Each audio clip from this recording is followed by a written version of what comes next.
Salam sejahtera Malaysia, denyut nadi suara rakyat bergema di channel ini. Baru saja diterima sebentar tadi berita yang amat mengejutkan seluruh Malaysia. Bekas Menteri Pendidikan Era Mahathir meninggal dunia. 8 Jun 2024. Berita penuh. Bekas Menteri Pendidikan yang juga bekas Naib Chancellor Universiti Sains Malaysia USM Tan Sri Musa Muhammad dilapor meninggal dunia jam 7 malam tadi. Timbalan Pendaftar USM Muhammad Abdullah memaklumkan berita mengenai pemimpin era Tun Dr. Mahathir Muhammad itu menerusi hantaran di Facebook. Berkata, mendapat kabar duka yang Naib Chancellor USM ketiga Tan Sri Musa Muhammad baru saja menghembuskan nafas terakhir. Semoga rohnya dicucuri rahmat Allah Subhanahu Wa Taala dan diletakkan bersama-sama dengan hamba-hambanya yang beriman dan serta beramal soleh, tulisnya. Muhammad berkata USM banyak terhutang budi kepada Allahyarham, terutamanya dalam pembangunan fizikal dan akademik, termasuk meletakkan asas yang kukuh kepada pengajian sains perubatan dan kejuruteraan. Seorang yang tegas dan berpandangan jauh, jovial, berprinsip serta berhati mulia, tambahnya. Secara pribadi, saya banyak terhutang budi kepada beliau yang mencorakkan cara bekerja dan pemikiran sepanjang perkhidmatan di USM, katanya. Allahyarham Musa yang berkhidmat sebagai Naib Chancellor USM dari tahun 1982 sehingga 1995 juga adalah seorang ahli majlis tertinggi UMNO di antara tahun 2000 hingga 2003. Beliau menyandang jawatan Menteri Pendidikan ke-14 bermula tahun 1999 sehingga tahun 2004. Denyut nadi suara rakyat bergema di channel ini. Jangan lupa untuk tekan butang subscribe, like dan share. Malaysia kita punya, cinta Malaysiaku, kita jaga kita. Bye-bye. Salam sejahtera Malaysia, denyut nadi suara rakyat bergema di channel ini. Terbaru daripada Ahmad Mursi, diterbitkan di harapandaily.com. Saya suka dengan wartawan ini, Ahmad Mursi. 5 Jun. Tajuk dia, dosa terampun kalau PAS menang pilihan raya. Inilah Khawarij. Aduh, ini paling, saya pun pelik jugalah. Macam mana kalau PAS menang boleh terampun dosa? Ini bukan perang macam zaman-zaman dulu waktu zaman Nabi kah? Ini bukan, ini hanya pilihan raya. Kata Tuan Ibrahim, apabila Islam menang dalam pilihan raya, dosa terdahulu akan diampunkan. Dosa yang mana satu ni? Dosa yang mana satu?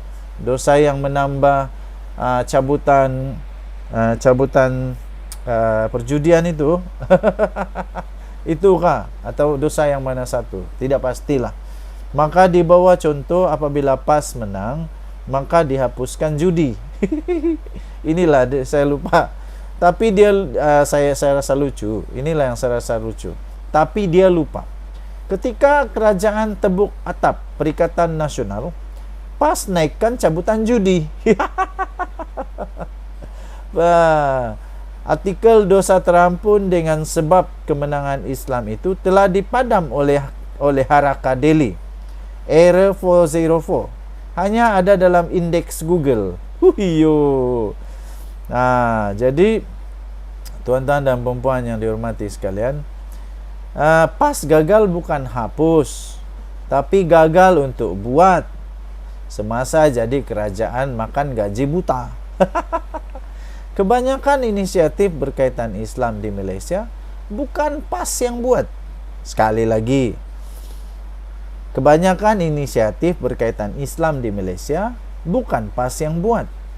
Mahkamah Syariah, Bank Islam, Universiti Islam, SMK Agama, KAFA dan lain-lain terbaru perkenal hadith 40 di sekolah. Hal ini disebabkan Islam di mata PAS hanya hudud. Pembangunan basmi kemiskinan pula bukan hal Islam. Sebab itu sengaja dilambatkan. Jika anggap Islam menang hanya bila PAS menang, maka itulah Khawarij. Oh begitu. Saya baca balik tulisan daripada Ahmad Mursi ini. Jika anggap Islam menang hanya bila PAS menang, maka itulah Khawarij. Kerana nanti dianggap kerajaan selain PAS itu bukanlah Islam, maka lahirlah gulu dan takfiri. Sekian banyak kerajaan Madani lakukan kebaikan Islam, PAS tetap anggap Islam belum menang. Saya ulang balik. Sekian banyak kerajaan Madani lakukan demi kebaikan Islam, PAS tetap anggap Islam belum menang. Sebab itu pengikut PAS sanggup lakukan dosa besar seperti kazaf demi kononnya memenangkan Islam. Saidina Utsman dan Saidina Ali bukan dibunuh oleh musyrikin Quraisy atau orang kafir atau orang munafik. Mereka syahid dibunuh oleh Khawarij yang anggap diri mereka berjuang demi Islam. Okey, so ini anda boleh baca di Harapan Daily, harapandaily.com, 5 Jun 2024. Dosa terampun kalau PAS menang pilihan raya, inilah Khawarij, oleh Ahmad Mursi. Denyut nadi suara rakyat bergema di channel ini. Jangan lupa tekan butang subscribe, like dan share. Malaysia kita punya, cinta Malaysia kita jaga kita. Kita jumpa lagi, bye-bye. Salam sejahtera Malaysia, denyut nadi suara rakyat bergema di channel ini. Soalan demi soalan tentang PAS. PAS di mana waktu ini? Waktu kejadian ini berlaku, PAS di mana? Ini terbaru. PAS pergi mana? Masa rumah penduduk Jalan Atas Paloh kena roboh. Sekali lagi soalan dia. Masa rumah penduduk kampung Jalan Atas Paloh dirobohkan oleh rejim, Tuan Haji ada di mana?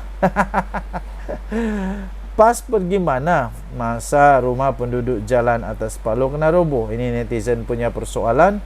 5 Jun 2024 di Harapan Daily.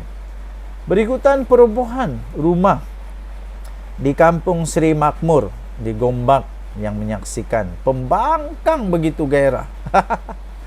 Begitu gairah bersuara. Pengguna media sosial bertanya, di mana pula suara blok itu? Ketika penduduk Jalan Atas Paloh di Kota Baru mengalami nasib yang sama. Jika dibandingkan penduduk di atas Jalan Atas Paloh yang rumahnya diroboh waktu itu adalah rakyat Kelantan sendiri. Waktu rakyat sendiri kena, di mana PAS? Waktu di Gombak pula, Gombak ni kalau saya tidak silap di negeri Selangor. Waktu di Kampung Sri Makmur di Gombak, bukan main lagi bersuara. Tapi penduduk di Jalan Atas Paloh di Kelantan, waktu itu di mana? Namun di Kampung Sri Makmur, kawasan itu sudah dikuasai oleh kumpulan warga asing. Maka dengan itu, Kerajaan Selangor di bawah Datuk Seri Amiruddin Syari telah memberikan pampasan dan penempatan semula kepada penduduk asal saja. Exco Kelantan Hilmi Abdullah ketika sidang DUN Negeri pada Mac tahun ini pernah berkata, mengikut undang-undang, semua penduduk setinggan yang duduk di tanah milik kerajaan tidak layak menerima sebarang pampasan. Wah, rasanya PAS sudah lupa tentang perkara ini. Cuba tanya balik exco kerajaan ini. Cuba tanya balik, pergilah tanya balik. Kalau lah masih ingat, jangan pula macam Mahathir kan, Mahathir mudah lupa. Sudah tua bah.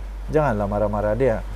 Exco Kelantan. Cuba tanya Exco Kelantan ini. Nama dia Hilmi Abdullah. Ketika dalam sidang DUN Negeri pada Mac tahun ini, dia pernah berkata, mengikut undang-undang, semua penduduk setinggan yang duduk di tanah milik kerajaan tidak layak menerima sebarang pampasan. Justru warganet mempersoal mengapa pembangkang, terutamanya PAS, tiba-tiba beria-ia sangat mahu dilihat juara dalam soal Kampung Sri Makmur. Sedangkan kumpulan itu juga yang mengabaikan penduduk kampung atas Jalan Paloh. Yang dekat Kelantan tu sah-sah orang Kelantan, tapi kena hambat juga. Yang dekat Selangor ni sah-sah majoriti bukan orang asal Selangor. Logik juga kena hambat. Komen pengguna X. Serangan balas netizen terhadap PAS berikutan Ketua Pemuda PAS Selangor, Muhammad Sukri Omar, turut terus membangkitkan soal Al-Quran yang didakwanya tertimbus di bawah runtuhan rumah di Kampung Sri Makmur. Menurut mereka PAS cuba mengalihkan isu sebenar menggunakan isu Al-Quran untuk menyerang kerajaan.